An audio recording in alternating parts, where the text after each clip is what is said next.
बटाटे, ये मच्छी, ये बांगड़ा आपसे।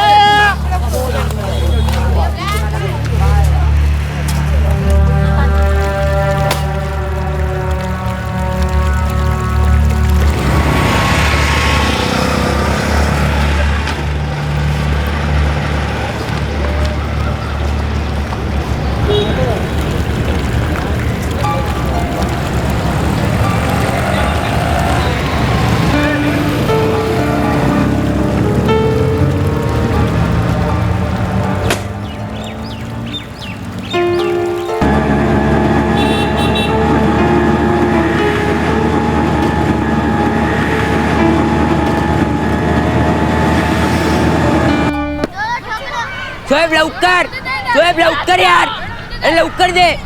अबे स्लो मोशन की औलाद देना बे।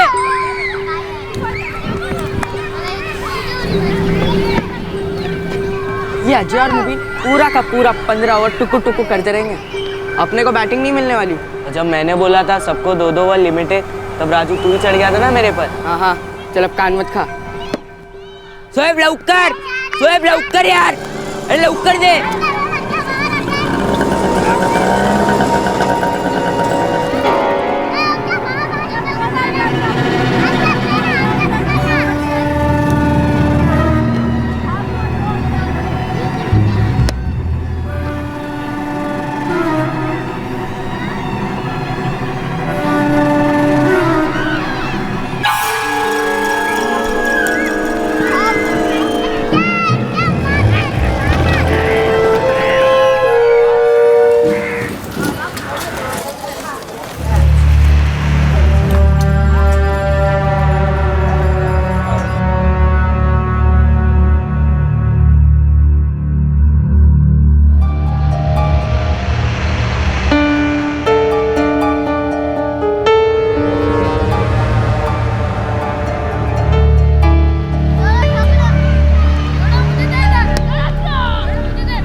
राजू बोल दे।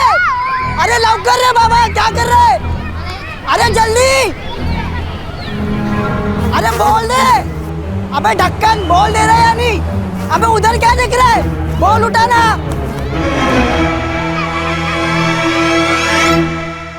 भूषणवाड़ी मैदान में लाश के टुकड़े पाए गए हैं। आरडीबाग पुलिस स्टेशन को सूचित किया जाता है कि तुरंत भूषणवाड़ी पहुंचकर आरडीबाग पोलीस ठाण्याचे पीआय अजित वाघ आणि पीएसआय मुकेश जोशी भूषणवाडी पोहोचले आहेत।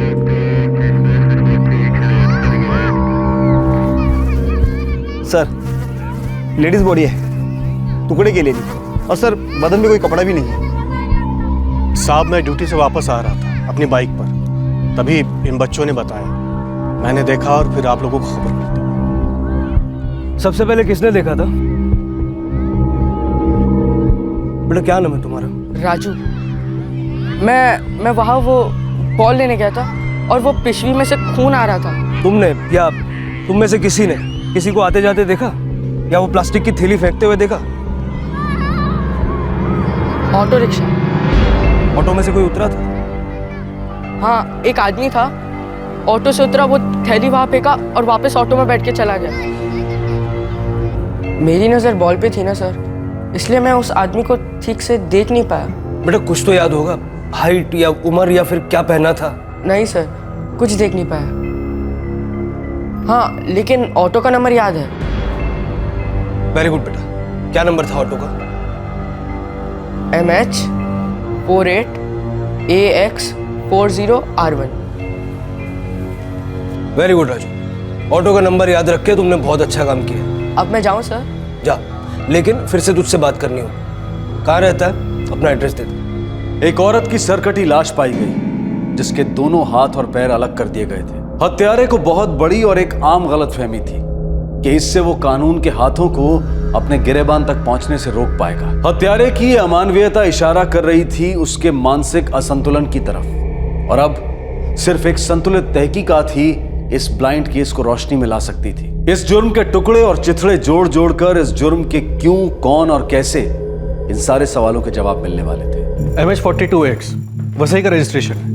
आरटीओ को इन्फॉर्म कर दिया है, रिक्शा ओनर की डिटेल्स जल्दी मिल जाएंगी। ये जो बच्चा है राजू, बहादुर बच्चा, उम्मीद करते हैं इसने रिक्शा का नंबर देखने में गलती ना की। सर भूषणवाड़ी का कचरा डंप जहाँ टॉर्सो मिला था, हमारी टीम ने पूरा इलाका छान मारा लेकिन कुछ हाथ नहीं लगा। पूरे जोन की सभी पुलिस टीम्स बाकी के बॉडी पार्ट्स ढूंढ रही हैं। अपने वसे में जितनी भी औरतों की मिसिंग कंप्लेंट्स हैं सारी फाइल्स निकलवाओ।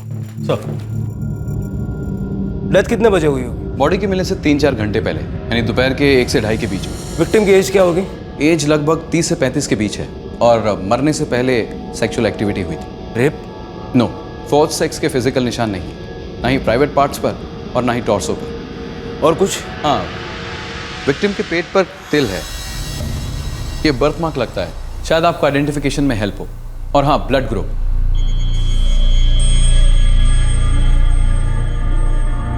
विक्टिम का ब्लड ग्रुप ए पॉजिटिव। विवेक, राजेश ने खिचड़ी बनाई है, खा ले, थोड़ा आराम मिलेगा। नहीं यार, तुम लोग खा लो। क्लिनिक से लौटते वक्त मैंने रास्ते में सूप पी लिया था, अब तो दवाई भी ले ली है, नींद आ रही है। ठीक है।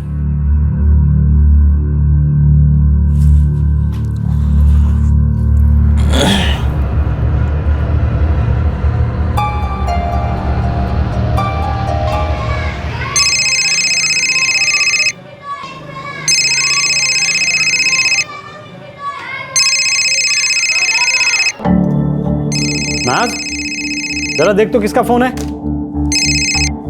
हेलो,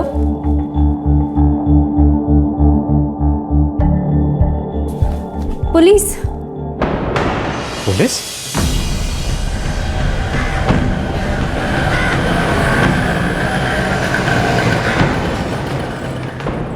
कौन थी वो औरत सलीम? औरत? कौन सी औरत साहब? जिसका तूने मर्डर किया, वो औरत। मर्डर? क्या बोल रहे हो साहब? मैंने किसी का मर्डर वर्डर नहीं किया है साहब। मर्डर किया सलीम, उसके बाद उसका सर, हाथ और पैर काट कर अलग किए। वो कटे हुए हिस्से का है। कुछ तो भी बोल रहे हो साहब। साहब, मेरे को कुछ भी समझ में ही नहीं आ रहा है। यही था सर।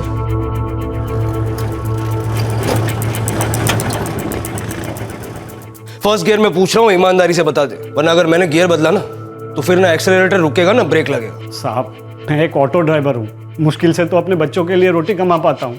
मैं ये मर्डर वर्डर के लिए कैसे सोच पाऊंगा साहब, बताओ आप। कल शाम को लगभग 4:30 बजे तू और तेरा साथीदार भूषणवाड़ी के ग्राउंड में गए और तुमने वहां एक औरत की लाश को फेंका। क्या बोल रहे हो साहब? उस लाश का सर, दोनों हाथ और दोनों पैर काटकर तुमने अलग कर दी। नहीं साहब, नहीं। वो कटे हुए हिस्से कहाँ फेंके बता दे सर। चल, तेरा मीटर डाउन हो चुका है।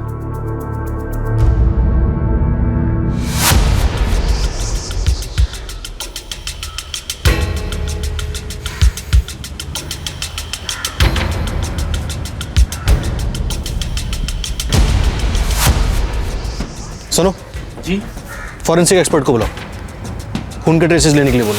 कल शाम को भूषणवाड़ी के लिए एक भाड़ा मिला था साहब, मैं उसको लेके भी गया, लेकिन उस आदमी को मैं जानता नहीं हूँ साहब। सर, इसके ऑटो से खून के धब्बे मिले, forensic team on the way. बोल सलीम, क्या करूं तेरे साथ? किक स्टार्ट करूं, स्पार्क प्लग छेड़ूं तेरा, या इंजन निकाल के अलग कर दूं? मैं सच कह रहा हूँ साहब, वो रोज की तरह भाड़ा था, मैंने उठाया साहब। उसने कहा कि भूषणवाड़ी तक ले चल, मैं लेके गया साहब। फिर वो ऑटो से उतरा और कचरे में कुछ फेंका साहब, फिर आके बोला कि वसई नाका तक छोड़ दे।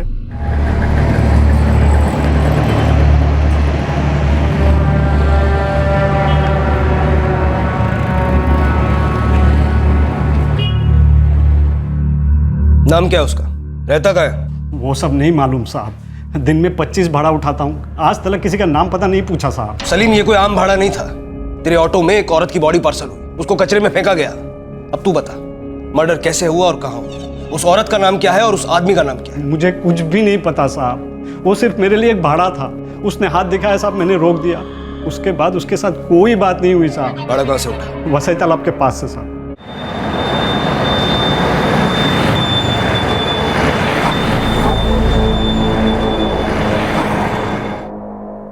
उस आदमी ने बोला भूषणवाड़ी। भूषणवाड़ी जाओगे? हाँ जी, आइए।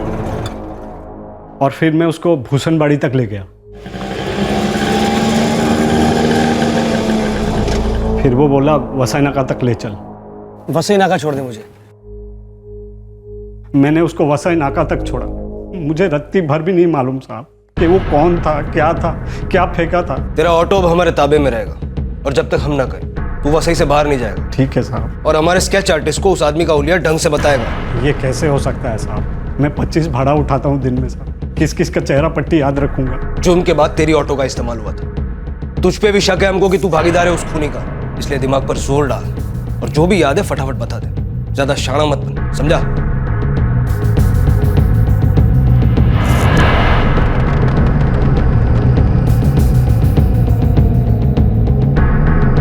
सर, मुझे नहीं लगता कि ये वो है जिसे आप लोग ढूंढ रहे हैं। साहब, मेरे को जो भी याद था मैंने बोला साहब, लेकिन खुदा कसम मुझे उस आदमी का चेहरा ठीक से याद ही नहीं है। अपने खबरियों से कहो कि वसई नाका और वसई तालाब इलाके से इस आदमी की खबर निकालो। हालांकि मुझे लगता नहीं कि ये आदमी इस इलाके का है। क्यों सर? जोशी, जो आदमी किसी औरत का सर अलग कर सकता है, हाथ पैर अलग कर सकता है, वो बड़ा चालाक है। वो पूरी प्लानिंग से सारे सबूत मिटाने की कोशिश कर रहा है।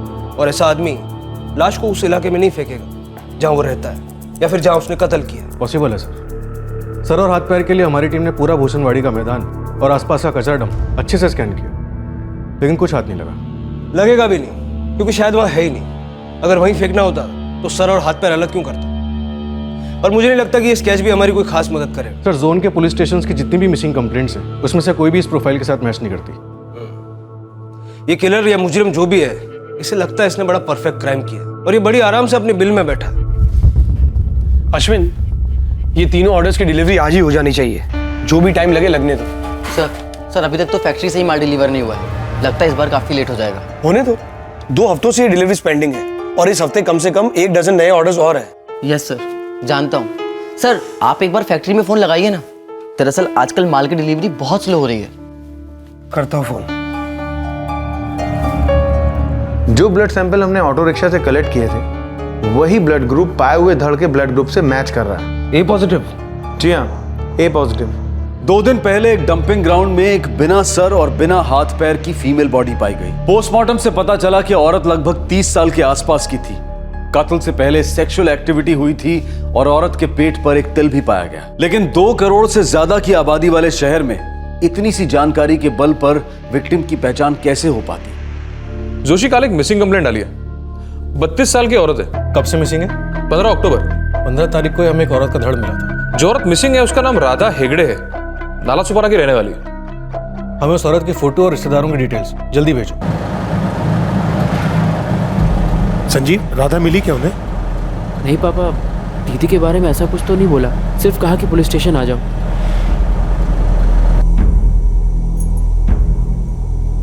पूजा बेटा, मम्मी आ जाएगी। पर नानी, मम्मी कहाँ है?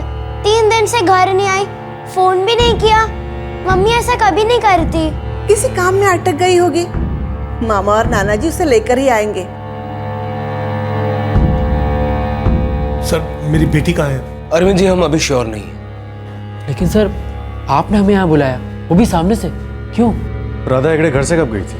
सर राधा दीदी हमारे साथ नहीं रहती। उसका अपना फ्लैट है जहाँ वो अपनी बेटी पूजा के साथ रहती है। 15 तारीख की सुबह दीदी रोज की तरह घर से काम पे निकली थी। सर, रोज मेरी बेटी राधा मेरी नवासी पूजा को स्कूल ड्रॉप करते हुए काम पर जाती है और स्कूल के बाद पूजा हमारे घर पर आ जाती है, खाना वगैरह खाती है और होमवर्क करती है, और शाम को राधा काम से लौटते वक्त पूजा को अपने घर ले जाती है। लेकिन सर 15 तारीख को दीदी ऑफिस से घर लौटी ही नहीं। हम लोगों ने कॉल किया तो फोन स्विच ऑफ आ रहा था। कहाँ सर्विस करती हैं? इंटीरियर डेकोरेटर है मेरी बेटी, एक इंटीरियर डिजाइनर के ऑफिस में काम करती है। सर आप लोग सवाल पे सवाल किए जा रहे हैं, हमारे सवाल का जवाब नहीं दे रहे। आपको क्या मालूम हुआ है सर? देखिए, जैसा मैंने कहा कि हम लोग श्योर नहीं हैं, लेकिन हमें कुछ मिला है।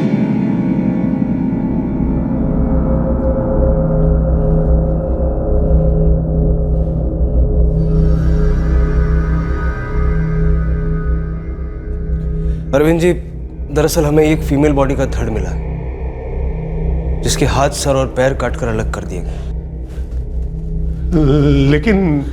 लेकिन आप ये कैसे कह सकते हैं कि ये हमारी राधा है? देखिए, आपने मिसिंग कंप्लेंट में जो राधा के बारे में डिटेल्स दी हैं वो लगभग इससे मैच करती हैं। क्या एक बार देखकर आप बता सकते हैं कि यह धड़ वाकई राधा का है या नहीं?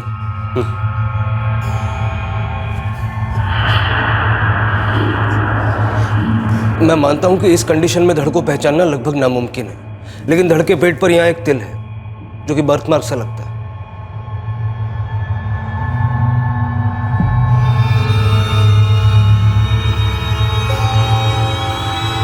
बाय बेटा। बाय नाना, बाय नानी। चलो माँ, मैं चलती हूँ, आ जाओ।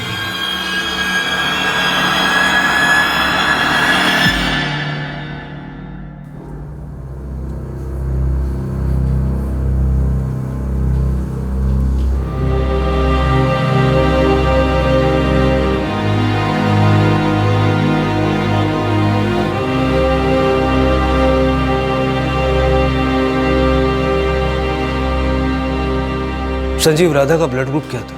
सर ए पॉजिटिव। और सर ये मेरी दीदी ही है। दीदी को ये बर्थ मार्क था, लेकिन सर ये किसने किया? दीदी का सर कहाँ है? बाकी बॉडी के हिस्से कहाँ है?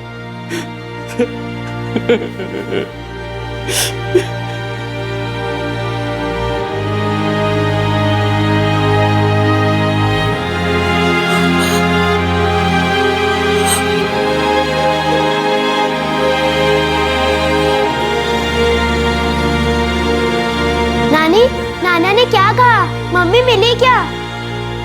नानी बोलो ना। नानी बोलो ना, मम्मी मिली क्या?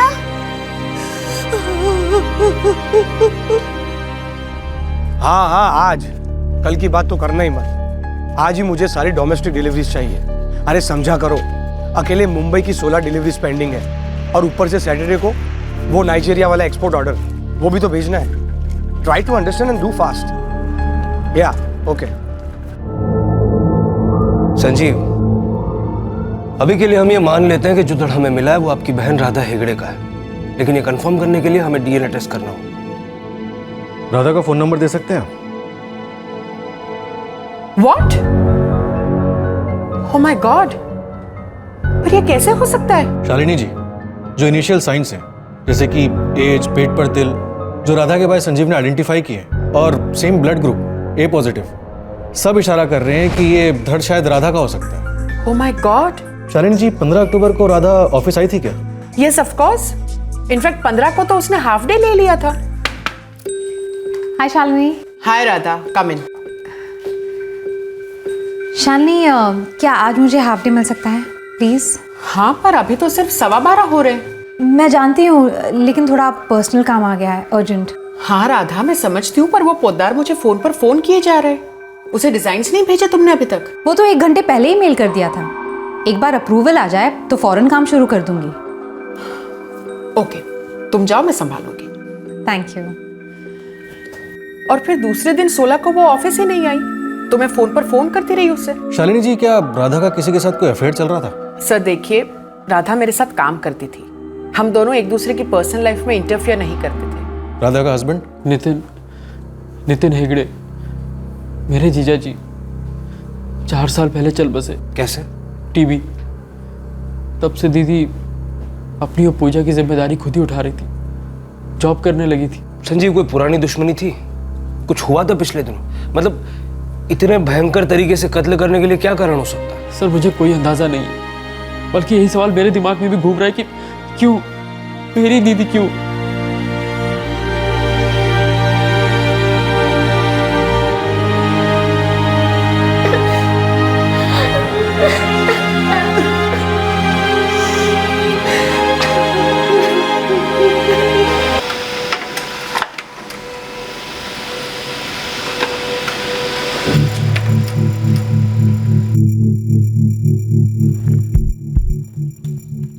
सर, राधा हेगड़े के फोन रिकॉर्ड से पता चला है कि 15 अक्टूबर को वो रूईनगर वसई में थी, जहां उसका फोन स्विच ऑफ हुआ था। जोशी, जिस आदमी ने सलीम का रिक्शा लिया था, उसको अगर हम किलर माने, तो किलर ने वसई तालाब से ऑटो पकड़ा। सर, वसई तालाब से रूईनगर 15 मिनट का वॉक है। ये राधा का वसई का क्या कनेक्शन है? कोई रिश्तेदार, दोस्त? सर, उसके माँ बाप, भाई, बेटी, ऑफिस, सब जगह पता किया। सबका कहना है कि किसी को नहीं पता कि वो वसई क्या करने गई थी। सब कह रहे थे कि एक बहुत ही सिंपल औरत है राधा। ऐसा तो कहीं नहीं लिखा ना जोशी कि जो सिंपल होते हैं वो कोई बात बड़ी खूबी से छुपाते नहीं है। एक काम करो, इस राधा के पिछले 6 महीने के कॉल रिकॉर्ड्स निकालो। और हाँ जोशी, डीएनए मैचिंग का क्या हुआ? सर, उसके पेरेंट्स ब्लड सैंपलिंग के लिए गए। रिपोर्ट्स आने में थोड़ा टाइम लगेगा। लेकिन उससे पहले हमें ये वसई वाला राज क्रैक करना होगा। पता चला डीएनए मैच नहीं हुआ और वो धड़ किसी और ही औरत का है, फिर से हमारे इन्वेस्टिगेशन का न सर होगा न पैर।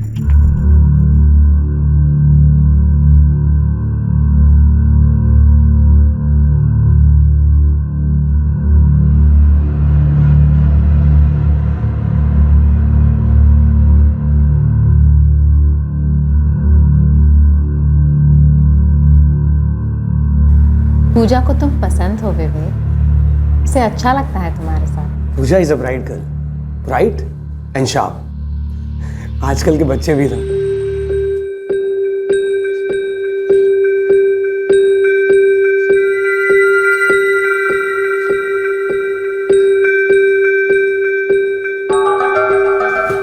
पूजा, तुम्हारा फॉर्मूला एकदम सही है, लेकिन मेरा भी गलत नहीं है। ट्राई करके देखो।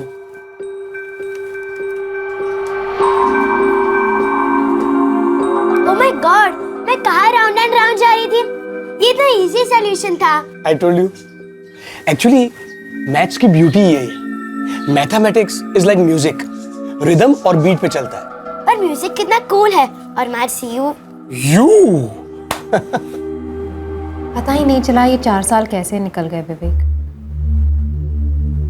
उन दिनों नितिन की डेथ हुई ही थी और हमें उस सदमे से निकलने में काफी टाइम लग गया। इंपॉर्टेंट ये है कि तुम उस सदमे से बाहर निकली। टाइम से बेहतर मरहम नहीं है दुनिया में। मैं बता नहीं सकती मैं तुमसे मिलकर कितनी खुश हूँ विवेक। तुम सच कहते हो, टाइम सब कुछ सही कर देता है। यस।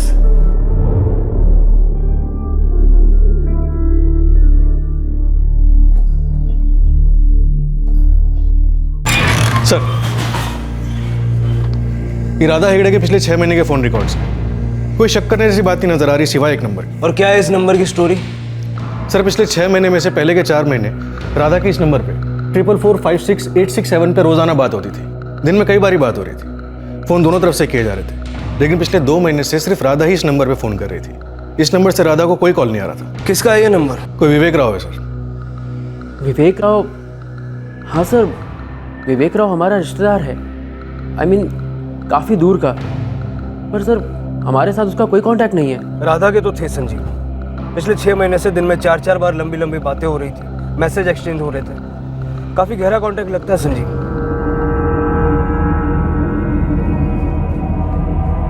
क्या हुआ? पुलिस कह रही है कि राधा दीदी और विवेक राव के बीच कुछ था। विवेक? अपनी बेंगलुरु वाली पार्वती का बेटा? हाँ, पिछले काफी टाइम से हम मुंबई में सर्विस कर रहे हैं। हम लोगों से तो उसकी कभी कोई बात नहीं हुई, लेकिन राधा दीदी से काफी लंबी बातें होती थी, ऐसा बोल रहे थे इंस्पेक्टर।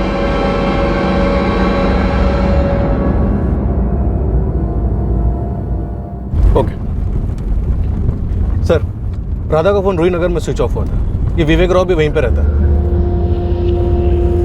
नकुल, पोहा बना है यार, खाएगा? हाँ यार, दे दे। थैंक यू यार।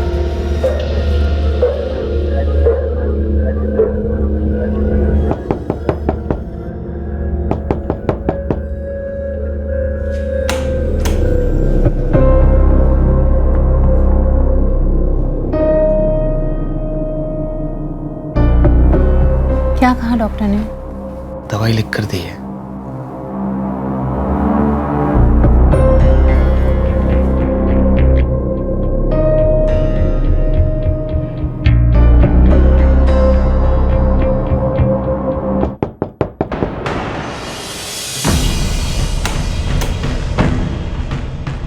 विवेक राव जी, हमारा रूममेट है। जी सर। राधा हेगड़े को जानते हो ना? जी सर, जानता हूँ। क्या हुआ? मर्डर, मारी गई।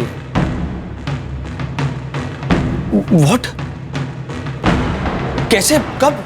अभी पता चला। बघा सगळीकडे।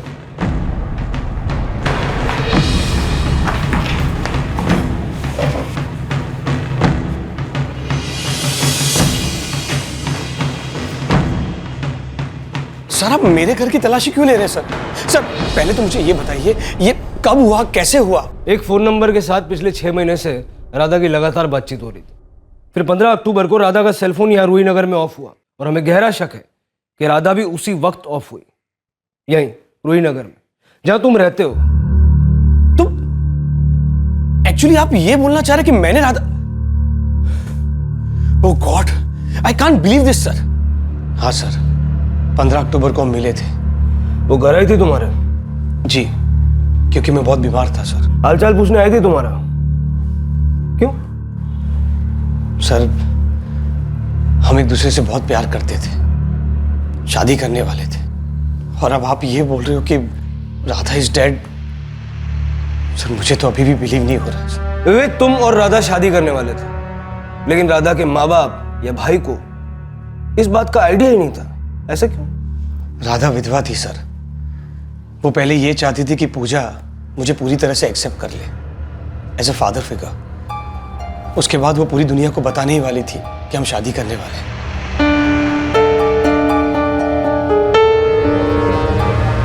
हाँ, विवेक अंकल को तो मैं जानती हूँ बहुत अच्छी तरीके से। वो हमारे घर कई बार आते थे। पूजा बेटा, राधा विवेक से शादी करने वाली थी?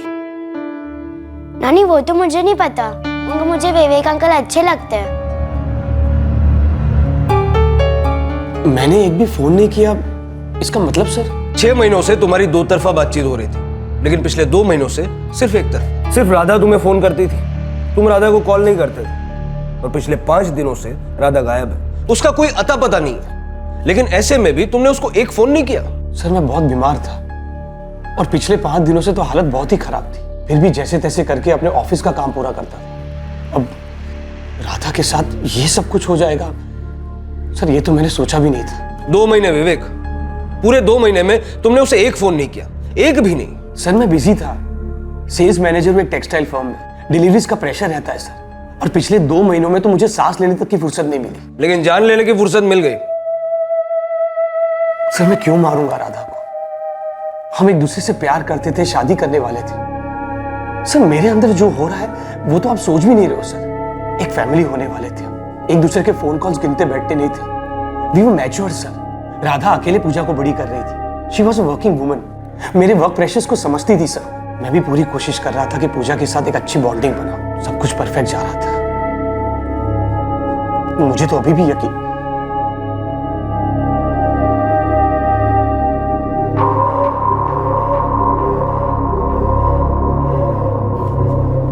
सच बोलो साहब, मुझे उस आदमी का चेहरा याद ही नहीं है। ठीक से देखा नहीं था साहब, माफ कर दो।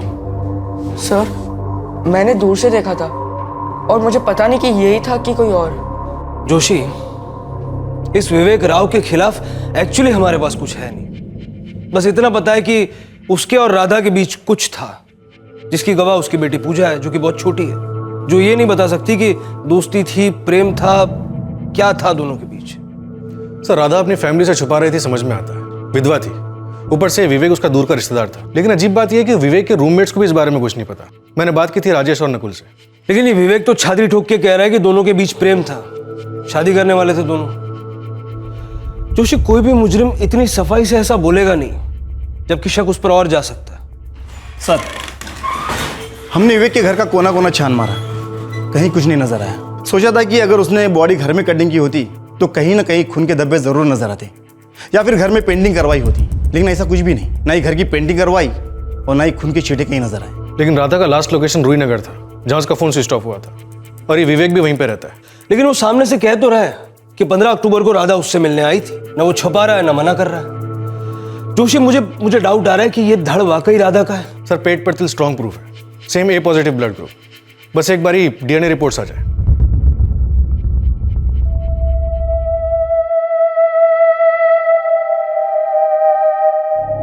तुम सच नहीं बोल रहे हो विवेक?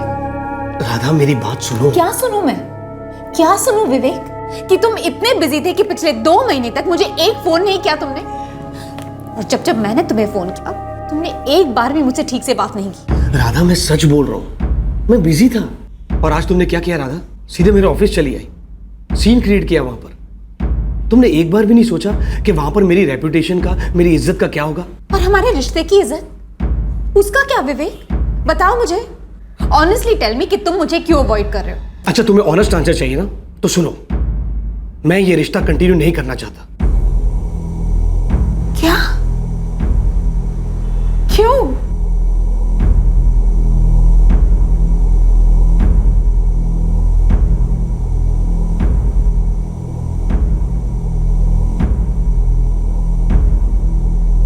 विवेक तुम इस तरह मुझे यूज करके नहीं फेंक सकते। मैं इंसान हूं, टिश्यू पेपर नहीं।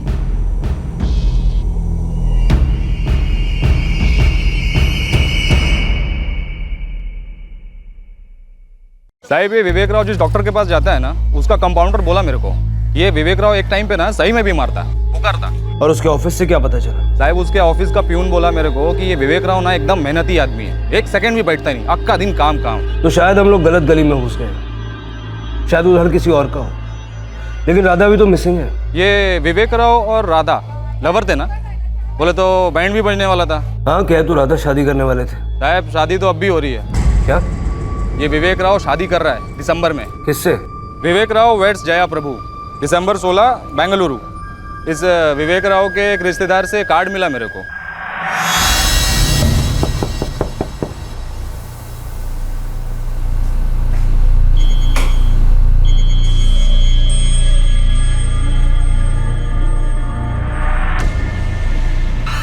बेंगलुरु की पैकिंग हो रही है? हाँ, माँ बीमार है इसलिए जा रहा हूँ। अच्छा, आधे घंटे में माँ की तबीयत खराब हो गई? सर आप सीधी सीधी बात करेंगे प्लीज। आधे घंटे पहले तुम्हारी माँ से मेरी सीधी सीधी बात हुई। उस वक्त तो आवाज सुन के लगा नहीं कि उनकी तबीयत खराब है। जोशी, मुझे लगता है हमें गलतफहमी हुई हो। जरा फिर से फोन लगाओ ना मिसेस पार्वती राव को।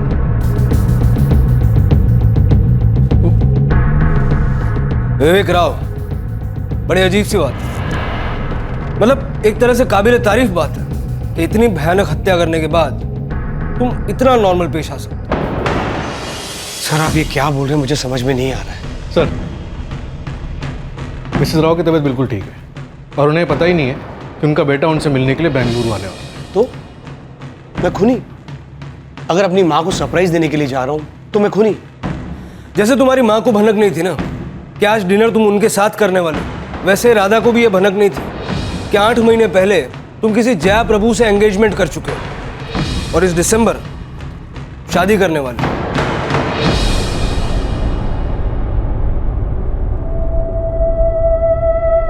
मैं ये रिश्ता कंटिन्यू नहीं करना चाहता। क्या? क्यों? क्योंकि मुझे तुमसे शादी नहीं करनी है राधा। नहीं करनी? कारण जानने का हक है मुझे। इसमें कोई रॉकेट साइंस नहीं है, वही रेगुलर। मेरे माँ बाप अग्री नहीं करेंगे कि मैं अपने से बड़ी उम्र वाली विधवा से शादी करूं। बात की तुमने उनसे? हाँ। नहीं, तुमने उनसे कोई बात नहीं की। हम पिछले 2 साल से एक साथ हैं और आज अचानक तुम ये बहाना दे रहे हो। मैं बात करूंगी तुम्हारे पेरेंट्स से। लाओ मुझे दो उनका नंबर। राधा मेरी बात सुनो। नहीं, उनका नंबर दो, अपनी मम्मी का नंबर दो मुझे। प्लीज, ऑफिस की तरह यहाँ पर ड्रामा क्रिएट मत करो। और मैं कह रहा हूँ ना कि मैंने उनसे बात की है, लेकिन उनका इस रिश्ते के लिए एक बिग नो है। प्लीज। विवेक, तुम मुझे इस तरह यूज करके नहीं फेंक सकते। मैं इंसान हूँ, टिश्यू पेपर नहीं। राधा, तुम्हारे अपने आप को टिश्यू पेपर बोलने से मेरी आंखों में आंसू नहीं आने वाले। कुछ चीजें लाइफ में अचानक से हो जाती है। एक्सेप्ट करो, आगे बढ़ो। जैसे तुम आगे बढ़ रहे हो और एक्सपेक्ट करते हो कि मैं तुम्हारे झूठ को चुपचाप मान लूं। मैं कोई झूठ नहीं बोल रहा हूं राधा। तो फिर जया क्या है, सच या झूठ? पता नहीं उसे कहां से पता चल गया था कि मेरी जया से शादी होने वाली है। जानने तक तो ठीक था, लेकिन वो तो मेरी शादी तोड़ना चाहती थी। मैं एक काम करती हूँ, मैं सीधा जया को फोन करके बोल देती हूँ कि जो आदमी तुमसे शादी करने वाला है वो पिछले 2 साल से मेरे साथ रिलेशनशिप में। देखो देखो देखो राधा, ऐसा कुछ मत करो प्लीज। हमारे बीच जो कुछ भी था अच्छा था, सुंदर था, उसे बिगाड़ो मत प्लीज। सुंदर तुम्हारे लिए था विवेक, और सुंदर तब तक था जब तक तुम मेरा इस्तेमाल कर रहे थे। मेरे इमोशंस के साथ खिलवाड़ किया तुमने, यहाँ तक मेरे बेटी के इमोशंस के साथ भी खेला तुमने। देखो राधा प्लीज, पूजा को बीच में मत लाओ। पूजा के साथ मेरी दोस्ती असली है। और मेरे साथ जो रिश्ता था वो नकली था। क्यों किया ऐसा विवेक? मुझ में क्या कमी थी जो मुझसे शादी का वादा करके तुम किसी और से शादी कर रहे हो? मुझे ठुकरा रहे हो विवेक। नहीं नहीं, ऐसा नहीं है। यकीन मानो, मेरा प्यार तो सिर्फ मैं तुमसे करता हूं और पूजा के साथ भी मेरा लगाव वैसा ही है। इनफैक्ट तुम दोनों तो मेरी जिंदगी का हिस्सा हो। हमें हिस्सा ना बनाओ विवेक, हमें जिंदगी बनाओ। जैसे तुम हमारी जिंदगी हो। मैं छोड़कर मत जाओ विवेक, मत जाओ हमें छोड़कर। नितिन के जाने के बाद मैं तो जैसे मर चुकी थी, तुम ही ने तो मुझ में जान डाल दी। अब मेरी जान ना लो विवेक, जान ना लो मेरी।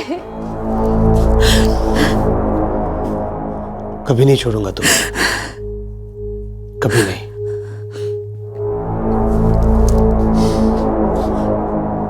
I love you. I really love you. अब ये रोना बंद करो, एकदम से बंद, और एक प्यारी वाली स्माइल दो।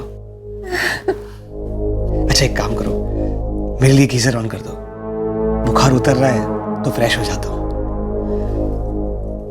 फिर बाहर घूमने चलते हैं। सच?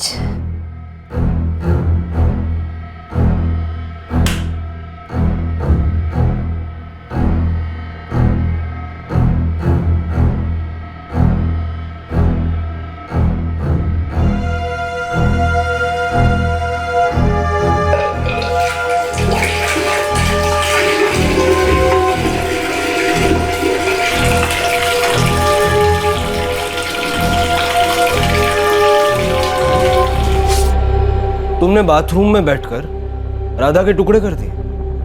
हाँ सर। सर, हाथ और पैर कहाँ टिकाने लगा है? यहीं पास में। ले चलो। मैं लेकिन क्यों? उसने ऐसा क्यों किया? विवेक राधा से शादी नहीं करना चाहता था। राधा ने उसको धमकी दी थी कि वो उसका भांडा फोड़ देगी उसकी होने वाली पत्नी के सामने। तो उसने दीदी को मार डाला, उनके टुकड़े कर दिए।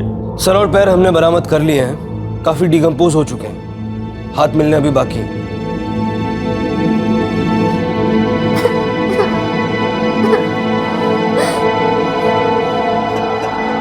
राधा के परिवार वाले गहरे शौक में हैं और विवेक के दोस्त नकुल और राजेश भी। वो समझ ही नहीं पा रहे हैं कि कत्ल की शाम, रात, अगले दिन, उसके बाद के सभी दिन, सभी रातें उन्हें विवेक के बारे में कुछ भी असंतुलित महसूस नहीं हुआ।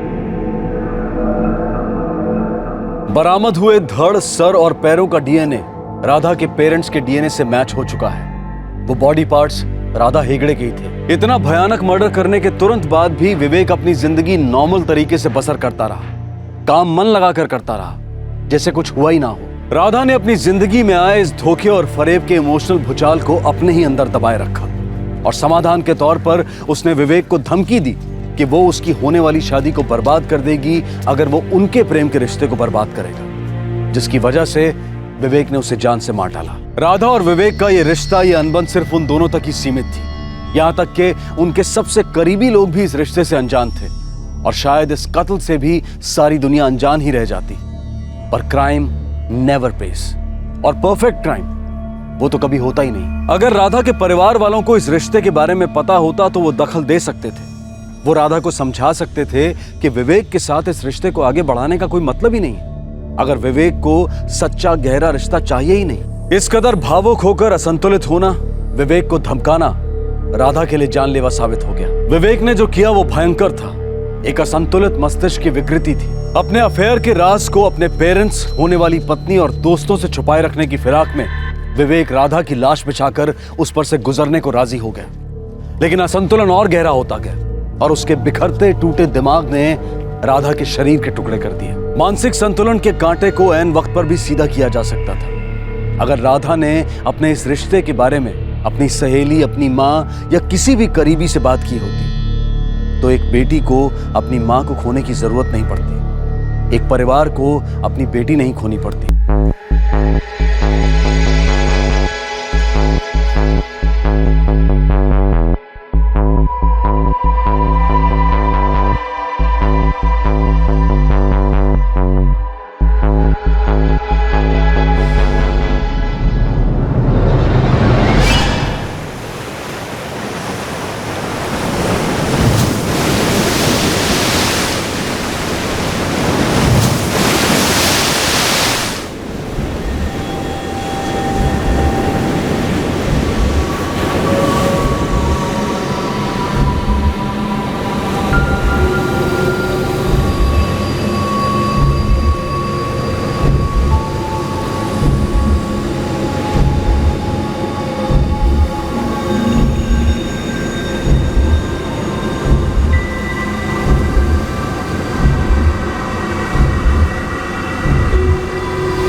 हर एक्शन का एक रिएक्शन होता है।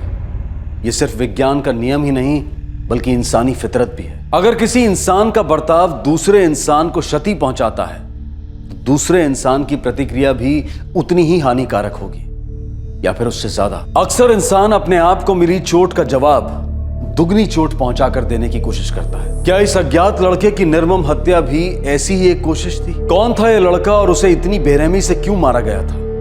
इस केस की शुरुआत में पुलिस के पास सिर्फ एक ही सुराग था, ट्रेन का एक टिकट। 21 नवंबर अंधेरी टू बोरीवली। और टिकट शाम को 4:15 पर निकाली गई सर। अगर हम 21 नवंबर की अंधेरी और बोरीवली स्टेशन की सीसीटीवी फुटेज चेक करें तो शायद इस लड़के की झलक दिख जाए। ऑफ कोर्स शक्ल से पहचान नहीं होगी, कपड़ों को मैच करना पड़ेगा। मैं आरपीएफ से अंधेरी से बोरीवली के सारे प्लेटफॉर्म्स के ईस्ट और वेस्ट एग्जिट के फुटेजेस मंगवाता हूँ। और एक काम करो, अंधेरी से बोरीवली स्टेशन के बीच जितने भी पुलिस स्टेशन है सब में पता करो 21 नवंबर से लेकर अब तक 20 से 24 साल के किसी मुस्लिम लड़के की मिसिंग रिपोर्ट फाइल हुई है क्या?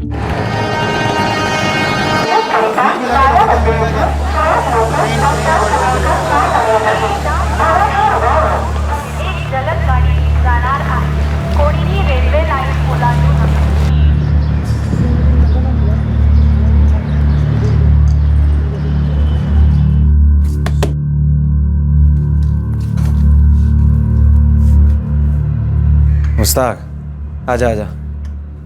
और कैसा है? ठीक। क्या हालचाल?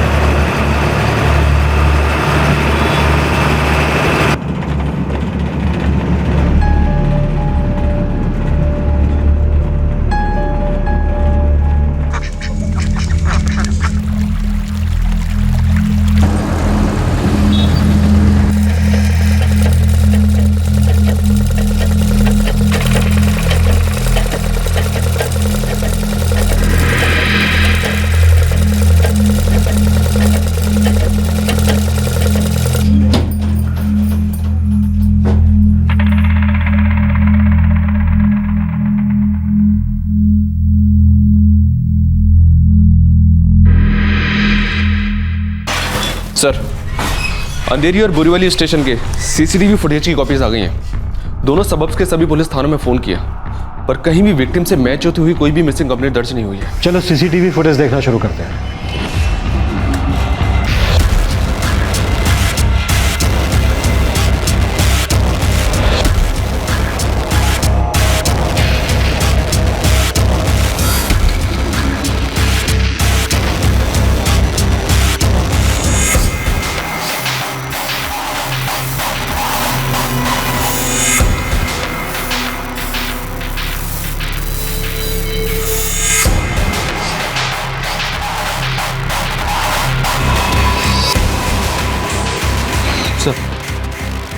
सर ये देखिए, विक्टिम ने शायद इसी कलर की शर्ट और ट्राउजर पहनी थी। हाइट बॉडी भी मिलती है। ये बोरीवली फुटओवर ब्रिज का वेस्ट साइड एग्जिट का फुटेज है। मानव एक काम करो, रिकन्फर्म करने के लिए विक्टिम के कपड़े मंगवाओ। सर कपड़े तो मैच कर रहे हैं। लगता है वही लड़का है जिसकी लाश हमें मिली है। 4:48 पर यह बोरीवली स्टेशन से निकल रहा है और 4:15 पर इसने अंधेरी स्टेशन से टिकट लिया था। मतलब टिकट लेने के तुरंत बाद ही इसने ट्रेन ली होगी और ये बोरीवली आ गया होगा। सर एक बात और, ना तो टिकट से ये पता चल रहा है कि इसका अमाउंट क्या है और ना ही ये पता चल रहा है कि ये टिकट एक ही पैसेंजर की है या दो की। मेरा मतलब है ये लड़की इस लड़के के साथ अंधेरी से ट्रेन में आई होगी या बोरीवली स्टेशन पर इसे मिली होगी। लाश की शिनाख्त करने के लिए इस लड़की को ढूंढना बहुत जरूरी है मानव। ये लड़की या तो अंधेरी की रहने वाली है या बोरीवली की, या फिर इन दोनों के बीच के उपनगरों की। मानव एक काम करो, ये फोटो दो और अपने खबरियों को काम पे लगा दो।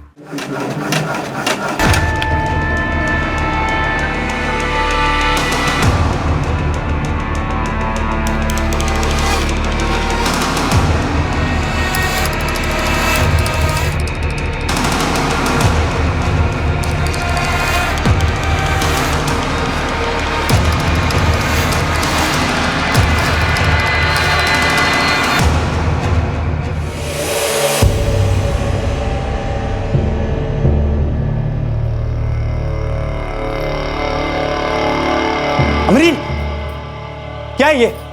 हाँ, क्या कर रही है? मैंने तुझे बोला है ना तेरा ये फोन के आगे शक्लें बनाना पसंद नहीं है मुझे। पूरा दिन इसके आगे मुंह मारती रहती है। मैं कोई फोटो नहीं ले रही थी, मैं बस अपना चेहरा देख रही थी। चुप कर, तू मुझे उल्लू समझती है?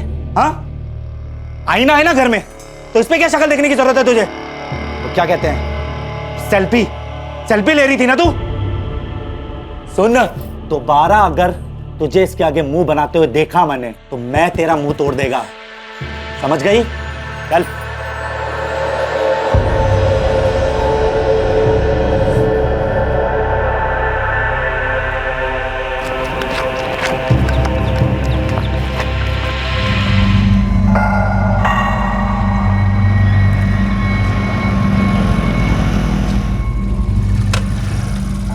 कहीं दिखा फरीद? नहीं दिलावर, अभी तक तो किसी का पास नहीं दिखा फोटो।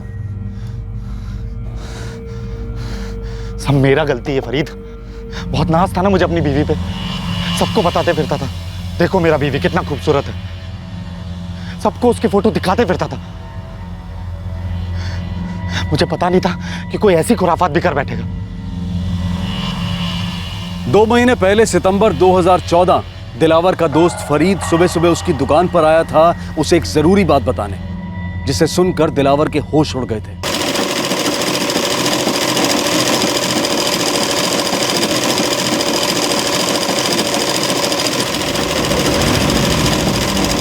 अरे फरीद, सुबह सुबह इस तरफ? दिलावर, तुमसे कुछ बात करना था, इधर आना। अरे ऐसा भी क्या राज का बात करना है फरीद मियाँ? लो आ गया।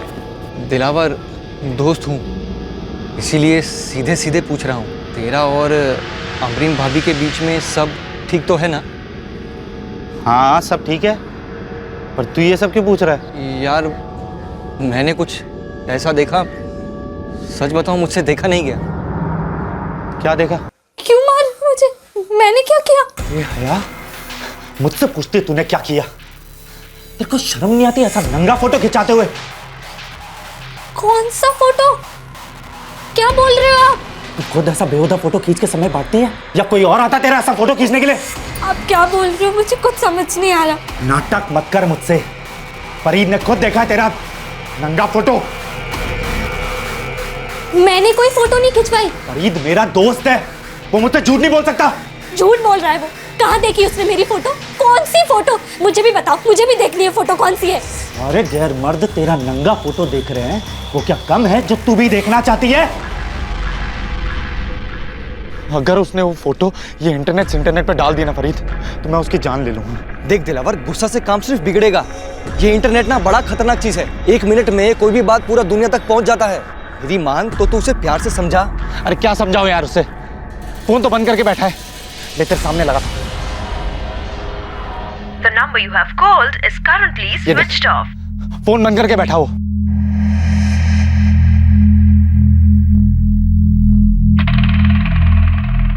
साहब लड़के का तो अभी तक पता नहीं चला है, बाकी लड़की की कुंडली मिल गई है। कौन है वो लड़की? काजल नाम है उसका, अक्सर बार में वेट्रेस का काम करती है सब।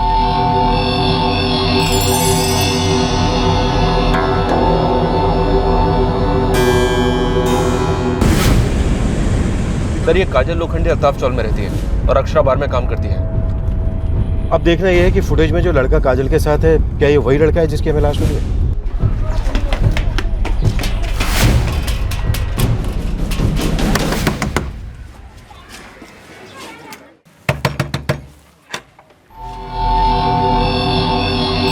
जी काजल लोखंडे? जी मैं ही हूँ। इस लड़के को पहचानती हो? 21 तारीख को तुम्हारे साथ था बोरीवली स्टेशन पर। हाँ लेकिन आप कौन है? Crime branch. साहब वो वसीम है। इस वक्त कहाँ मिलेगा कहाँ से? साहब पता नहीं, मेरी भी उससे 4 दिन से बात नहीं हुई है, उसका फोन बंद आ रहा है। मतलब 21 तारीख के बाद से तुम उससे नहीं मिली, तुम्हारी बात भी नहीं हुई? जी साहब। पूरा नाम क्या है वसीम का? वसीम अहमद। कैसे जानती हो वसीम अहमद को? साहब वो मेरा दोस्त है। पर क्यों साहब, उसने कुछ लफड़ा किया है?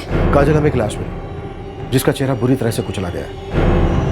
बॉडी पर जो हमें कपड़े मिले हैं वो कपड़े वसीम के कपड़ों से काफ़ी मैच करते हैं।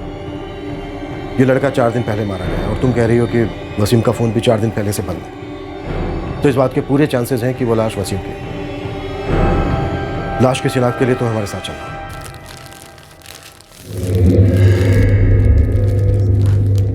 साहब लग तो रहा है कि वसीम के ही कपड़े हैं। उस दिन उसने ऐसे ही रंग की शर्ट पहनी थी। लाश 2 दिन पानी में रही है, इसलिए काफी सड़ गई है। फिर भी देखो, पहचान सकती हो क्या?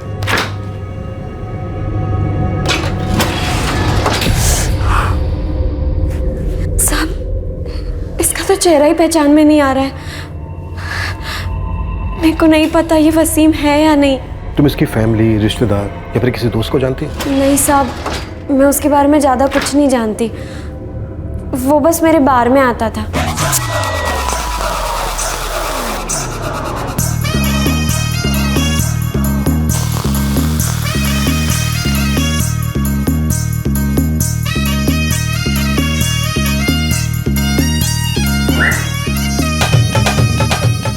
खर्चा करता था मुझ पे, घुमाने ले जाता था, हम साथ में टाइम बिताते थे, पैसे देता था उसके।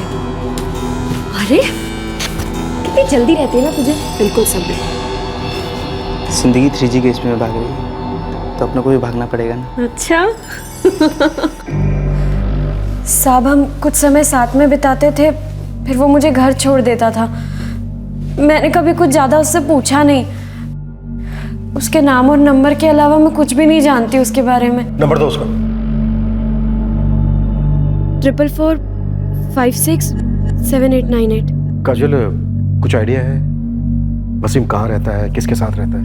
नहीं साहब, बस इतना पता है कि अंधेरी में रहता था। साहब, मेरे को नहीं पता कि ये वसीम है या नहीं। और सर, अगर ये वसीम है भी तो इसको किसी ने क्यों मारा, मेरे को कुछ भी नहीं पता साहब।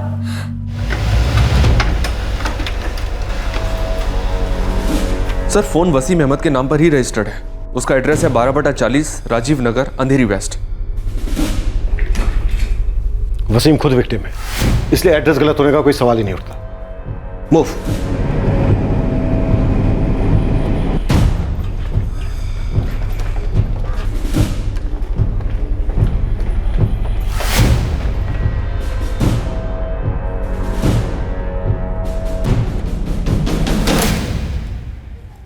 सुनिए,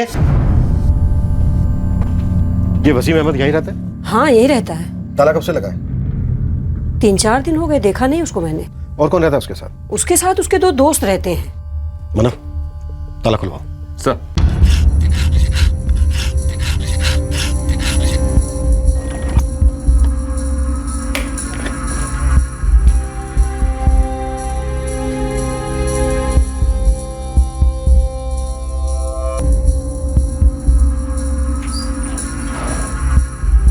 कपड़े तो एक ही आदमी के लग रहे हैं सर, शायद वसीम के ही है। बाकी के दोस्त अपना सामान लेकर निकल गए होंगे शायद। इस वसीम के रूममेट से मिलना होगा, पता करते हैं वो दोनों दोस्त कौन हैं जिनके साथ वसीम रहता था। वसीम के दोस्तों के नाम हमको नहीं मालूम साहब। आप बशीर भाई से मिल लो, क्योंकि ये खोली वही उनको भाड़े पे दिए थे। वसीम अहमद, मुश्ताक अंसारी और उस्मान सिद्दीकी तीनों साथ ही में रहते हैं साहब। उस्मान और मुश्ताक कहाँ हैं? मुझे नहीं मालूम साहब, मैं तो मकान मालिक हूँ, महीने की चौथी को भाड़ा लेने के लिए जाता हूँ। वैसे हुआ क्या साहब? हमें लगता है वसीम का किसी ने कत्ल कर दिया। हमें कोई शनाख्त करने वाला चाहिए जो पूरे यकीन के साथ कह सके कि मरने वाला वसीम ही है। या अल्लाह, ये सब कैसे हुआ, कब हुआ साहब? सब बताएंगे, लेकिन पहले आपको हमारे साथ आना होगा शनाख्त के लिए। वैसे इन तीनों के बारे में कुछ और भी जानते हैं आप? नहीं साहब, मैं तो बस इतना जानता हूँ कि तीनों सीधे साधे लड़के हैं। एक बॉक्स बनाने वाली फैक्ट्री में काम करते हैं। कहाँ है फैक्ट्री?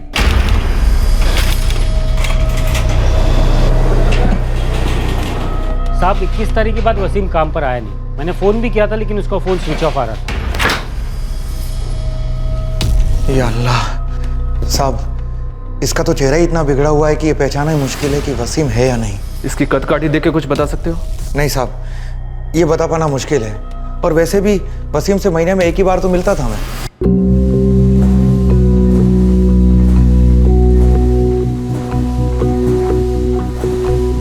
मुश्ताक अंसारी को नंबर लगाओ। Yes sir.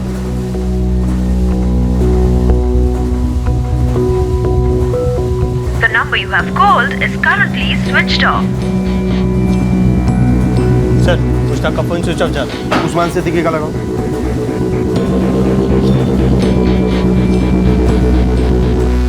मुश्ताक अंसारी और उस्मान सिद्दीकी, ये दोनों भी 21 तारीख से नहीं आ रहे थे? हाँ साहब। दोनों ने 21 तारीख को आधे दिन की छुट्टी ली थी, उसके बाद दोनों आए नहीं।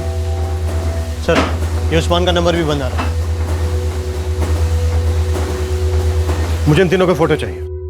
साहब वो तीनों पश्चिम बंगाल के रहने वाले हैं। कोई रायगच्छी करके गांव का नाम है इनका। वसीम, मुश्ताक और उस्मान, इन तीनों में से किसी के दोस्त या रिश्तेदार को जानते हो? मुश्ताक और उस्मान का तो पता नहीं, पर हाँ वसीम का एक भाई है दूर का, मुनीर अहमद नाम है उसका। उसी के कहने पर तो वसीम और उसके दोस्तों को खोली दी थी मैंने। इस मुनीर का नंबर दो मुझे।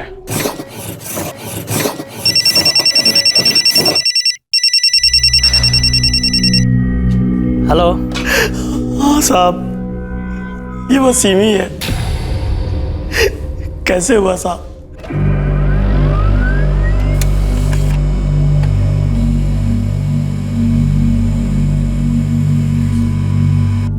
वसीम मेरे चाचा का लड़का था साहब। उसे बेरहमी से मारा गया, चेहरा कुचल दिया गया, फिर लाश को समंदर में फेंक दिया गया। जाहिर सी बात है, मकसद था कि लाश किसी को मिले ना, और मिल भी जाए तो कोई पहचान ना पाए। ऐसा कौन करेगा साहब?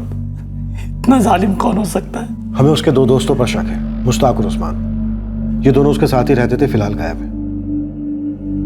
तुम कुछ जानते हो उन दोनों के बारे में? साहब हम मिला है दोनों को। वो दोनों भी रायगच्छी का ही है साहब।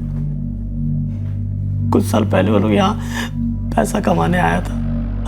वसीम को भी वही लोग लाया साहब। उसको काम भी वही लोग दिलवाया था। सर, मुश्ताक और उस्मान, इन दोनों के फोन भी 21 तारीख की रात को ही स्विच ऑफ हुए थे। इन दोनों की लास्ट लोकेशन मड बीच थी, और वसीम की भी। अब ये बात और पक्की होती जा रही है कि वसीम की मौत के पीछे मुश्ताक और उस्मान ही है। मानव एक काम करो, इन दोनों की फोटो अपनी खबरियों में बंटवा दो। सर, तुम इन लोगों से आखिरी बार कब मिले थे? साहब वसीम से मिले तो 2 हफ्ते हुए, और मुश्ताक और उस्मान से मिले शायद 1 महीना साहब।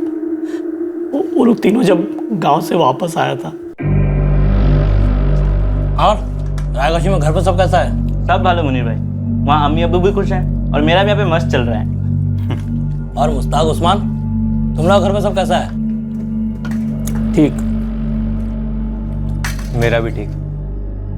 क्या वसीम का मुश्ताक और उस्मान से किसी बात को लेकर कोई झगड़ा था? नहीं साहब, वो तीनों तो बहुत अच्छा दोस्त था। लेकिन साहब अभी आप पूछा तो हमको ध्यान में आया, उस दिन जब हम मुश्ताक और उस्मान से मिला था, वो दोनों कुछ उकड़ा हुआ सा था साहब। हमसे ठीक से बात भी नहीं किया। तुम लोग काम कब से शुरू हो रहा है?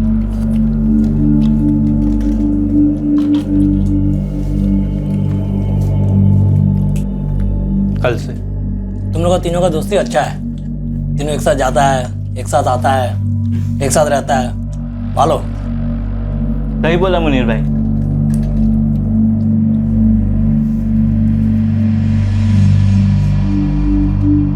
तुम आज नहीं ना? हाँ। उस दिन मैंने वैसे भी ध्यान नहीं दिया साहब, क्योंकि कहाँ मेरा रोज उनके साथ उठना बैठना था। लेकिन साहब अभी ऐसा लग रहा है कि लोग किसी बात से नाराज था साहब। पुलिस के पास वसीम के दोस्त मुश्ताक और उस्मान पर शक करने के कई कारण थे। क्या उस रात वसीम मुश्ताक और उस्मान के साथ ही शराब पी रहा था?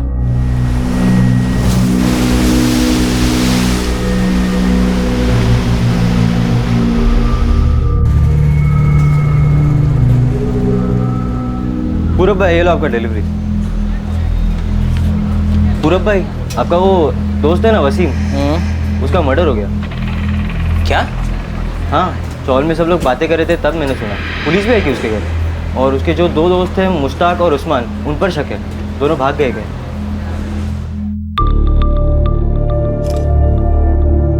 राइट, चिन up, smile, very good, down.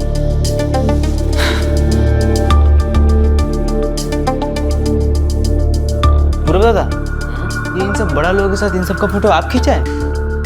हाँ तो लेकिन दादा, ये इतना सारा हीरो हीरोइन क्रिकेटर लोग एक साथ किधर मिलता है? अरे इधर ही आते सब, इसी स्टूडियो में। मैं तो करता सबका सेटिंग। सेटिंग बोला तो? सेटिंग बोले तो जोड़ दिया लोगों को। देख, हर किसी का कोई फेवरेट होता, हीरो हीरोइन क्रिकेटर, तो जिसको जिसके साथ जिस पोज में फोटो खिंचाना होता मैं खींच देता है, समझा? मतलब ऐसा हो जाता है? और नहीं तो क्या। अच्छा तू बोल, तेरा है कोई अरमान? हैं? तेरा कराऊं क्या सेटिंग? अरे पूरा भाई वो क्राइम पेट्रोल वाले अनूप सोनिया ना, उनके साथ मेरा फोटो खिंचवा दो ना। मैं भी ऐसे उंगली दिखा के फोटो खिंचवाएगा। चल तेरा सेटिंग करता है।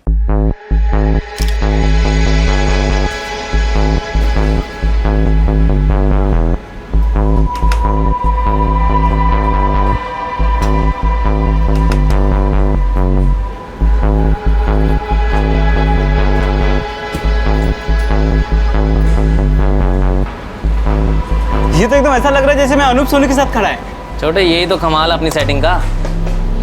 इस फोटो की दुकान में ना सब गोलमाल हो सकता है। बॉडी किसी का, फेस किसी का। अच्छा?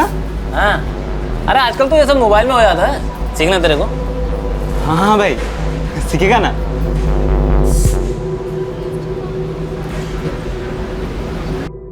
इसमें से एक को मैं जानता हूँ। किसे? इसे। इसका एक दोस्त है खालिद, उसी साथ कई बार यहाँ पे चाय पीने आता है। खोली गए खालिद की? खालिद जी, क्राइम ब्रांच। मुश्ताक को जानता है तू? जी जानता तो हूँ। पीछे की तरफ जाओ, भागना नहीं चाहिए। मुश्ताक, मुश्ताक दरवाजा खोल दे, तू भाग नहीं सकता है। दरवाजा खोल। मुश्ताक दरवाजा खोल दे वरना तोड़ दूंगा। अब तो तू ये बोल ही नहीं सकता कि वसीम के साथ जो हुआ वो तू जानता ही नहीं है।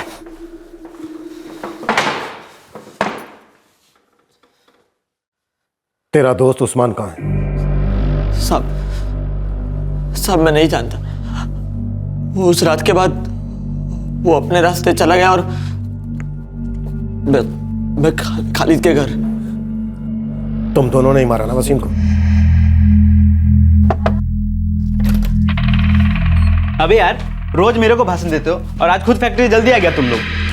वो क्या है ना, आज पार्टी करने का मूड है। क्या बोलता है? अबे भाई, तू कब से सुधर गया और किस खुशी में पार्टी दे रहा है तू? वो क्या है ना, मुश्ताक को नया काम मिल गया है, इस खुशी में पार्टी दे रहा है वो। भाई तब तो पार्टी बनती है, लेकिन तूने मुझे पहले क्यों नहीं बताया? और कहाँ काम मिला है तुझे? भाई कितना दे रहे हैं? बताता हूँ। तो चल तो सही, चल के मस्त समंदर के किनारे दारू पीते हैं। भाई मेरा बैटरी लो हो गया है, अब तो बता दे कहाँ काम मिला है तेरे को? कितना देर है? इतना देर है कि आज रात भर बैठ के पियेंगे ना, तो भी कल वापस आके रात भर बैठ के पी सकते हैं। तू पी।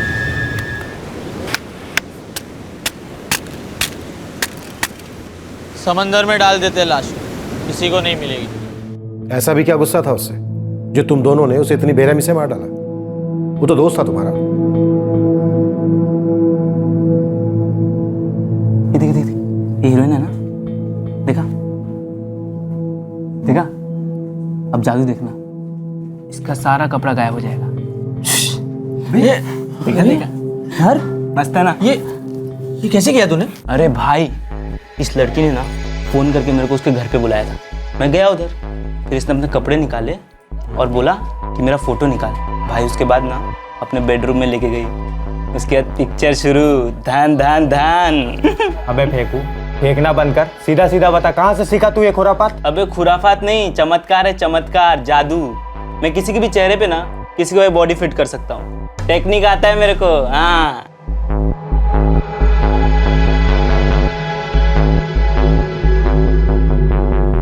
ये देख, पतली कमर से कैसे पहलवान बनाया तेरे को। अरे पूरे भाई मानना पड़ेगा, मैंने तो बिना मेहनत किए सिक्स पैक हो गया। तेरे को बोला ना, जादू है जादू। बॉडी किसी का, फेस किसी का। पूरे भाई मैं भी एक बार ट्राई मारूं? ले। ये सब है ना ऐप का कमाल है। ऐप समझते हो ना तुम लोग? अरे मोबाइल में आता है रे। मेरे पास ना एक स्पेशल ऐप है, समझा? वसीम, हम अपने घर से इतना दूर काम करने आए हैं, पैसा कमाने, जिसमें अम्मी अब्बू का हाथ बटा सके। तू ये सब छोड़कर मोबाइल में और इधर उधर पैसे उड़ाता है। ये सब खुरापात करना छोड़ और काम पे ध्यान दे। तेरा दिमाग आजकल बहुत उल्टा चल रहा है। सुधर जा वसीम, सुधर जा। वो पूरब तुझे बिगाड़ रहा है। अब तो तू उसके साथ बार में भी जाने लगा है, और बार की लड़कियों के पीछे जो तू पैसे खर्च करता है वो भी हमें पता है। अबे यार, मैं जिंदगी के मजे ले रहा हूँ और इसमें गलत क्या है? मजा कब लत बन जाएगी और तुझे किस रास्ते पे ले जाएगी ना पता भी नहीं चलेगा। अब यार भाषण देना बंद करो तुम लोग, समझ में आया ना? मेरे को तो सिर्फ इतना पता है कि अपनी रात कैसे मस्त निकालनी, गरम गरम फोटो देख के। तुम लोगों को फोटो चाहिए तो बोलो। तू ही रख भाई अपने पास। अबे यार तुम लोग ना एकदम थकेले हो गए हो। जिंदगी का मजा लेना ना तुम लोगों को नहीं आता है, समझ में आया क्या? तुम्हारा दोस्त गलत रास्ते पर जा रहा था, तुम दोनों उसे रोकना चाहते थे, लेकिन रोकने के बजाय उसे मार डाला, सिर्फ इसलिए कि वो तुम्हें गंदी फोटो बना के दिखाता था। सब हम जानते थे वो कभी नहीं सुधरेगा, उसे लत लग गया था। हमने कई बार समझाया उसे, फिर थक के छोड़ दिया। तो फिर उसे मारा क्यों? उसने हद पार कर दी थी। कौन सी हद?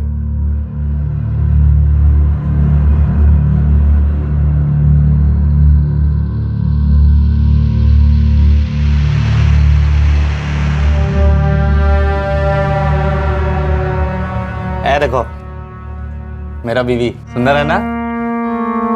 अब तू फोटो दिखा रहा है, जब निकाह कर लिया तब तो हम लोगों को बुलाया नहीं तू। देख तू झूठ मत बोला, मुश्ताक को फोन किया था मैंने, कहा था तुम तीनों को निकाह पे आना है, बोला था कि नहीं मुश्ताक?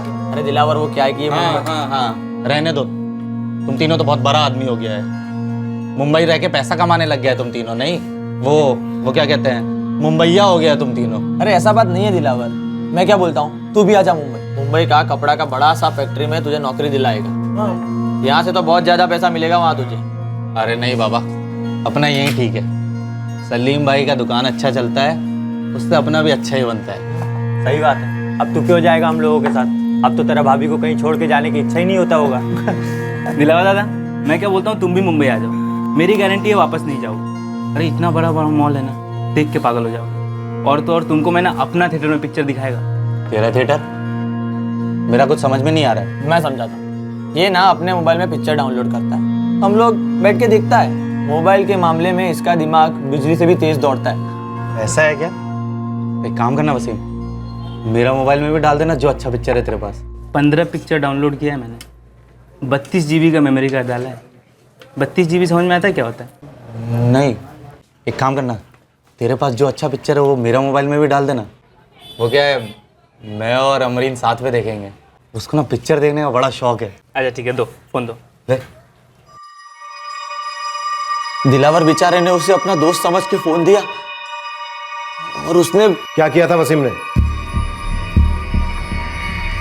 यार मैंने कुछ ऐसा देखा, सच बताऊं मुझसे देखा नहीं गया। फरीद ने खुद देखा तेरा नंगा फोटो। झूठ बोल रहा है वो। कहाँ देखी उसने मेरी फोटो? कौन सी फोटो? मुझे भी बताओ, मुझे भी देखनी है फोटो, कौन सी है?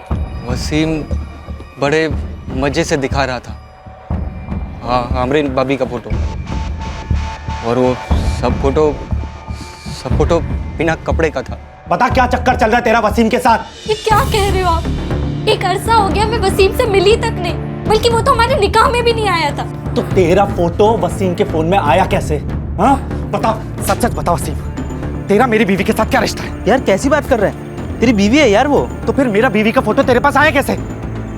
देख वसीम, तू ये बिल्कुल मत समझना कि तू शहर में रहता है और ये क्या, ये मोबाइल चोबाइल चलाना जानता है तो तू मुझे बेवकूफ बना लेगा।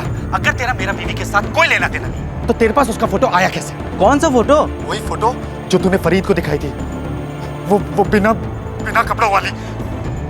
यार वो अमीन भाभी का फोटो नहीं है, वो तो नकली फोटो है, मोबाइल से बना हुआ फोटो है यार। वो क्या है ना कि चेहरा अमीन भाभी का है लेकिन बॉडी ना किसी मॉडल का है। लेकिन अमरीन का ही चेहरा क्यों किया तूने ऐसा? अबे यार मैंने कुछ नहीं किया है, जो भी किया है ना उस्मान और मुश्ताक ने किया है यार। लेकिन उनके पास मेरी बीवी का फोटो कहाँ से आया?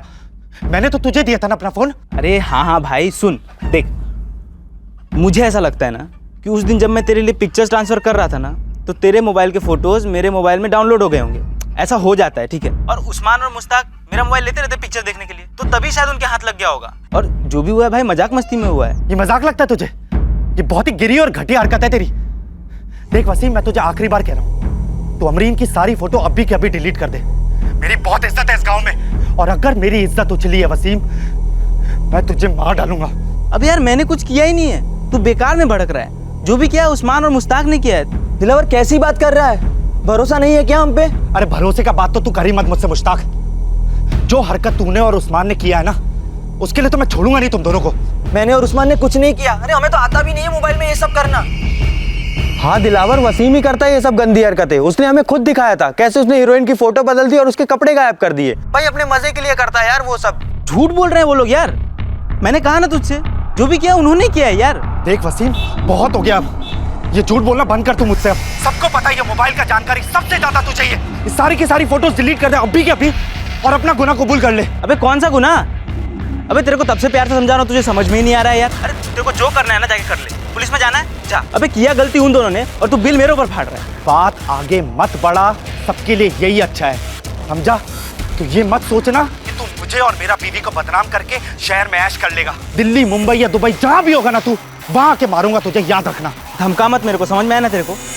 मैं कोई दूध पीता बच्चा नहीं हूँ। तेरी बीवी को शौक है ऐसा फोटो खिंचवाने का, उसको काबू में रख। उसको तो संभाल नहीं पाता और मेरे ऊपर चिल्ला रहा है। चल रख फोन। हम मुंबई वापस आ गए थे, लेकिन दिलावर का फोन आता रहता। उसका दिमाग में वही बात चलता रहता था। हमने कुछ नहीं किया था साहब, लेकिन उस वसीम की वजह से हम लोग बेकार में फंस गया था। दिलावर कितनी बार कहूँ तुझसे, खुदा के लिए हमारा यकीन कर, हमने कुछ नहीं किया है भाई। ये मेरा और मेरा बीवी का इज्जत का सवाल है यार। मैं तेरे हाथ जोड़ता हूँ, वो फोटो डिलीट कर दे, वरना मैं तेरे अम्मी अब्बू को सब बता दूंगा, सारे गांव को बता दूंगा मैं। सबको पता चलेगा तुम शहर जाके क्या क्या करते हो। वसीम के घर वालों को बता ना, हमें क्यों घसीट रहा है इन सब में? और हमारे अम्मी और अब्बू के सामने हमें बेइज्जत करने पे क्यों तुला हुआ है यार? तेरे को तेरी इज्जत की पड़ी है और यहाँ नाम मेरा मिट्टी में मिल रहा है। पता नहीं किस किस के मोबाइल में होगा मेरा बीवी का फोटो और कौन कौन देख रहा होगा, और मैं जानता हूँ तेरे मोबाइल में भी है। अरे कोई फोटो नहीं है हमारे पास, तू क्यों नहीं समझ रहा है? वसीम ने बनाई है सारी फोटोज, उसके पास है सभी फोटोज। मैं सब जानता हूँ मुश्ताक, तुम तीनों पहले साथ में पिक्चर देखते थे और अब तुम ही तीनों मेरी बीवी का फोटो देखते हो। मैं तुम लोगों को छोड़ूंगा नहीं, तुम्हारे घर वालों को बताऊंगा, देख लेना तुम लोग। दिलावर हमारा बात ही नहीं सुन रहा था, बात और आगे बढ़ रहा था।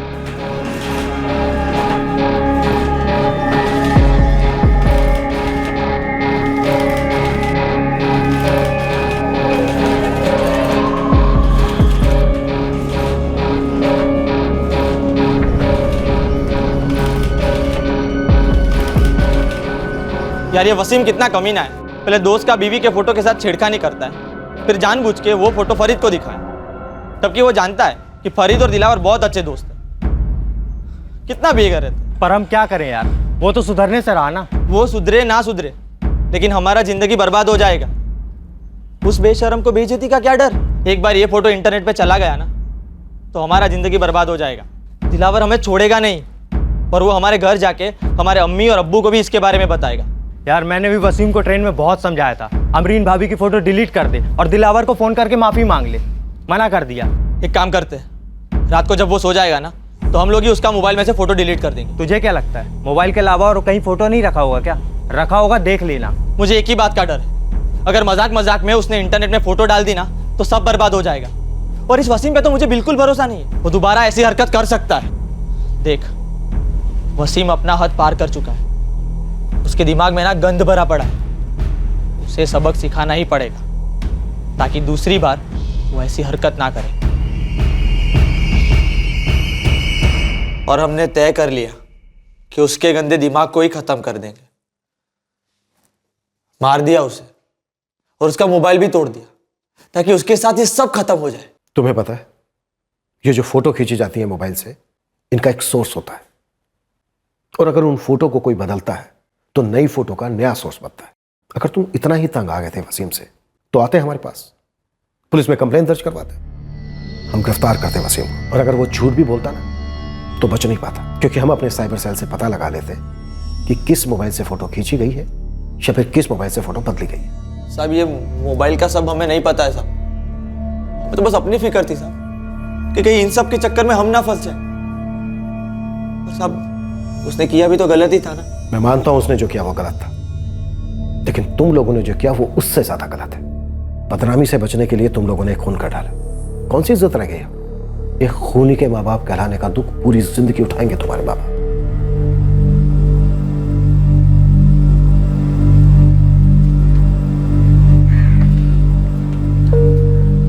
कैसा है भाई?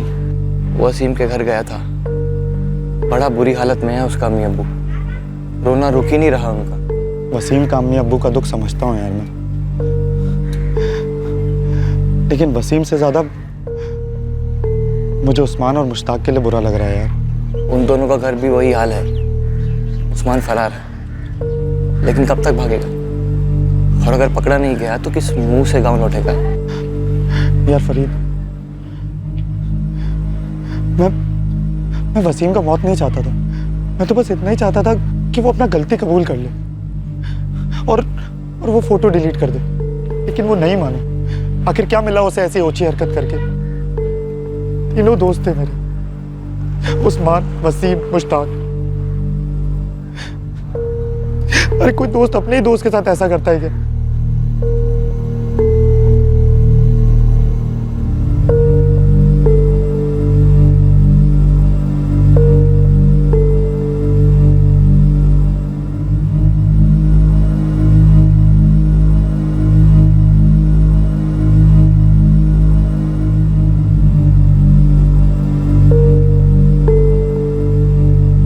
हर मजाक की, हर शरारत की एक हद होती है और होनी भी चाहिए, और खास तौर पर तब जब वो शरारत आज के मॉडर्न कम्युनिकेशन के जरियों से की जाए। Text messages, picture messages, MMS आज के कम्युनिकेशन के ये आम साधन है, और इन मैसेजेस में चेहरों की अदला बदली करना, शब्दों की हेरा फेरी करना, बात का मतलब बदल देना काफी आसान है। लेकिन इसमें कसूरवार तकनीक नहीं, बल्कि इंसान की सोच है, जो उल्टी दिशा में अक्सर ज्यादा तेज दौड़ती है। जरूरत है कि इस पर लगाम कसी जाए। विज्ञान में एक्शन का एग्जैक्ट रिएक्शन संभव है, लेकिन जब बात इंसान के जज्बात और उसकी गरिमा से जुड़ी हुई हो तो रिएक्शन किसी भी हद को पार कर सकता है। अगर कोई इंसान किसी की विकृत सोच की वजह से साइबर हैरेसमेंट का सामना कर रहा है तो यकीनन इस तरह के उत्पीड़न से जूझना आसान नहीं है, लेकिन जरूरी है कि अपने उत्पीड़न का बदला लेने के लिए क्राइम का नहीं बल्कि कानून का सहारा लें। साइबर क्राइम के खिलाफ पुलिस के साइबर सेल विभाग में शिकायत दर्ज कराएं। यही सचेत और सही तरीका है साइबर क्राइम से लड़ने का। क्राइम पेट्रोल सतर्क में आपसे फिर मुलाकात होगी अगले शुक्रवार को रात 10:30 बजे। तब तक अपना ख्याल रखें, सुरक्षित रहें और देखते रहें क्राइम पेट्रोल सतर्क। सबक एक को सीख हम सबको। जय हिंद। इस तरह के और भी एपिसोड देखने के लिए हमारे चैनल को सब्सक्राइब करें और बेल आइकन दबाना ना भूलें।